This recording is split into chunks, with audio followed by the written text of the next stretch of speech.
大家好，欢迎来到快乐手工。今天分享给您的呢是一款可折叠的收纳包，它呢可拎可背，网上卖的可不便宜哦。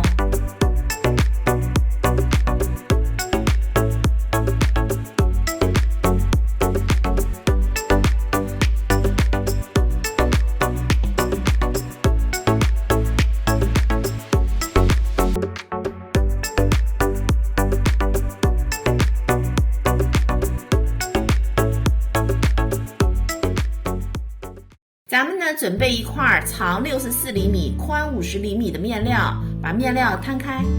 首先呢来测包的提手，提手的长度是50厘米，我们把两根提手分别搁在50厘米的两条边上。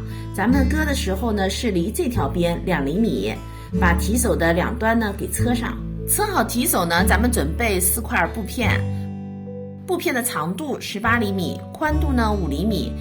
先把布片的3条边呢向里折1厘米，熨烫一下。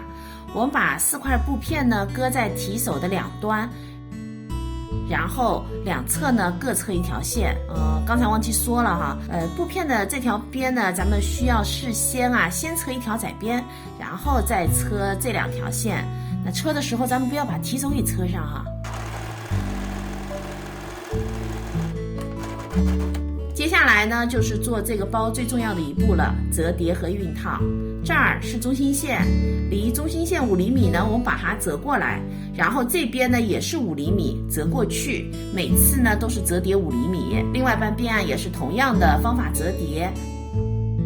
折好以后呢，我们一定要用熨斗把它给烫死。接下来呢，准备一根46厘米长的拉链和4块小布片。我们呢把布片夹住拉链的两端，正面和正面相对，然后呢车上这条线。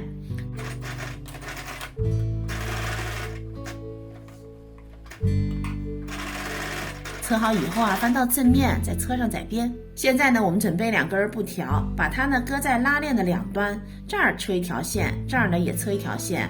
这个是用来连接背带用的。拉链处理好以后呢，我们把它固定在主体材料上。车的位置呢就是提手的这边，那正面呢和正面相对，我们车上这条线，翻到正面呢，我们再车一条窄边。拉链一边车好以后呢，咱们把另一边的毛边和拉链的这边车在一起。同样的，在反面车好以后呢，我们把它翻到正面，再车一条窄边。拉链车好以后还是跟刚才一样一层一层的呢把它给折好，再把它对折，然后两端我们各车一条线。这儿呢离这条边3厘米，下面呢离这条边1厘米，咱们斜的车一条。接下来呢，我们剪2块布片，把两头呢给包上。那这边呢是要装一根皮筋的，我就演示这边了哈。先把布片的3条边呢熨烫成光边，咱们在这儿呢车一条线，然后把布片呢翻过来盖住毛边，两边呢带上皮筋，咱们这样子把它给车住了。整个包呢就制作完成了。这期视频内容就是这些了，感谢您花宝贵的时间来看我的视频，记得帮忙点赞哦。咱们下期再见。